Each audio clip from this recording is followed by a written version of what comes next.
లకే సాకారముగా ఒకరికొకరు ఆధారముగా తల్లి స్థానంలో భార్యనుగా తండ్రి స్థానంలో భర్తనుగా నాదనే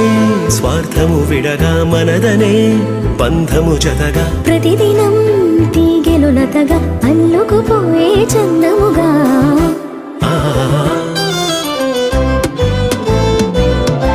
పెళ్ళంటే